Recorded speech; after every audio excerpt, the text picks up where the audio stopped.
In Japan, it's not unusual for students to attend school twice a day, once during regular school hours, and then again at night. Why? Because of something called Juku, private cram schools designed to supplement what students learn in public school. Juku aren't just for struggling students. In fact, many of the kids you see here are high achievers, aiming for elite middle schools, high schools, or universities. With a competitive entrance exam system, academic success can feel like a race, and Juku is often the training ground. Classes are held in the evenings, sometimes late into the night. Subjects range from math and science to essay writing and English, all with one goal: test performance. But the pressure is real.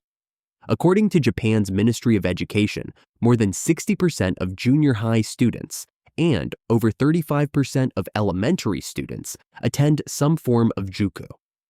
Critics worry this system fuels stress and narrows learning to test prep. Supporters argue it offers flexibility, tailored instruction, and opportunity. So, what can the rest of the world learn from Japan's cram school culture?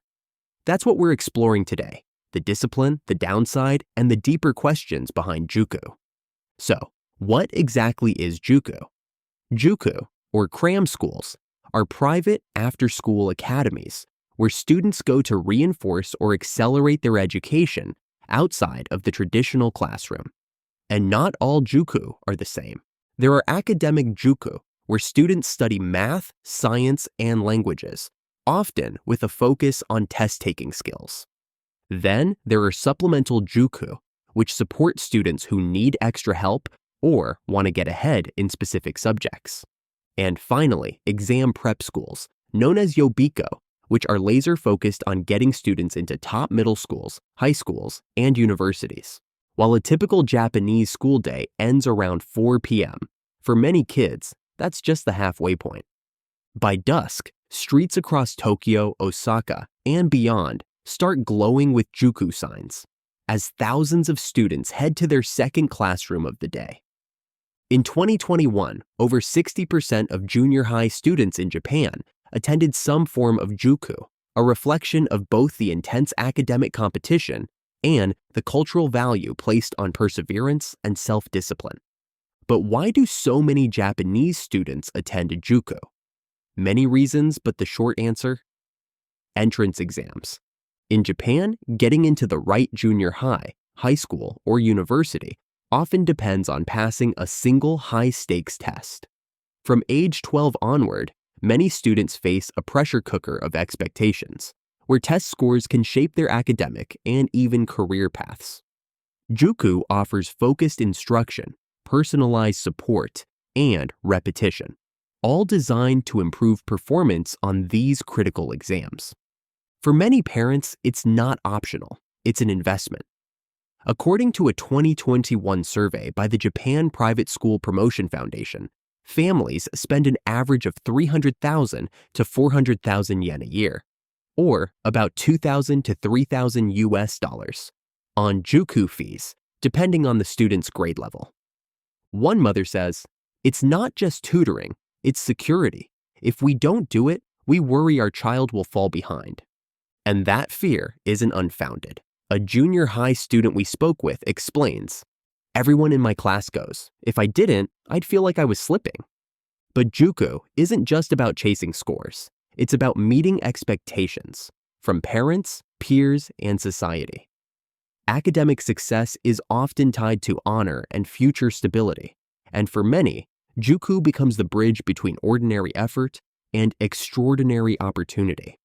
So, what does a typical day look like for a Juku student? Let's break it down. 8 a.m., school starts.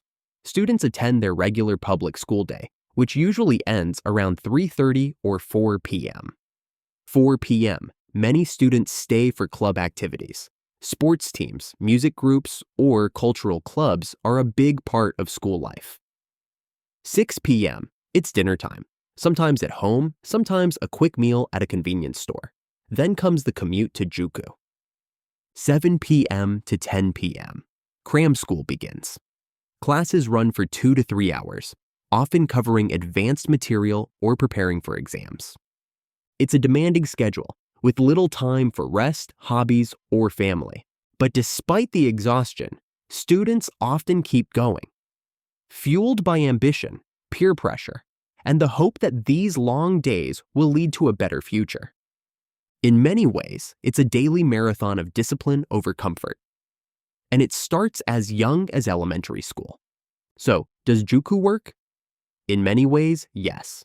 Students who attend Juku often show higher test scores, stronger exam-taking strategies, and increased chances of entering selective schools. That success can open doors to better universities, more prestigious jobs, and long-term economic stability. But the cost? For many, the pressure doesn't come without a price. Stress and anxiety levels are rising, especially among middle schoolers juggling school, Juku, and family expectations. Social life takes a hit. With little time for rest or friendships, some students begin to feel isolated. And then there's sleep deprivation. A national survey by the Benesse Educational Research and Development Institute found that more than 60% of exam year students sleep less than 6 hours a night, far below the recommended amount. Experts, including Japan's National Institute for Educational Policy Research, warn that long-term overwork can lead to emotional fatigue, burnout, and even school refusal, futoko. So while Juku may deliver short-term academic gains, it also raises important questions about balance, well-being, and what it truly means to succeed. Juku isn't just an educational tool. It's a mirror of Japan's deeper cultural values. Behind the long nights and packed schedules are principles that shape the nation: perseverance, discipline, and a collective drive to succeed. From a young age, students learn the importance of effort, or gambaru, a concept rooted in enduring challenge and pushing through. In Japan, academic achievement is often viewed as a reflection not just of ability, but of character.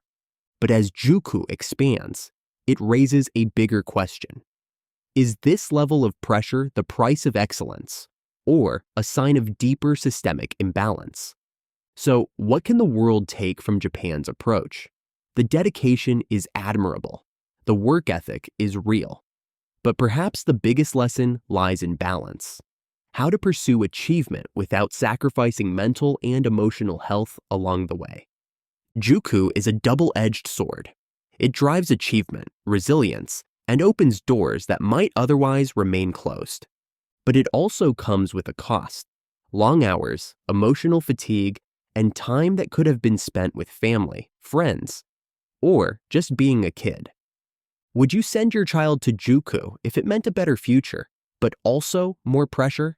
It's a question thousands of Japanese families face every year. What do you think? Are cram schools worth it? Would you choose more pressure for more opportunity? Let us know in the comments. We'd love to hear your take. If you enjoy exploring how different countries approach education, subscribe to the channel. We're diving into school life and parenting in many countries. It's packed with insights on testing, homework, and student well-being around the world. Looking for tools, books, or resources we recommend? Check out the links in the description. Some may be affiliate links, which help support the channel.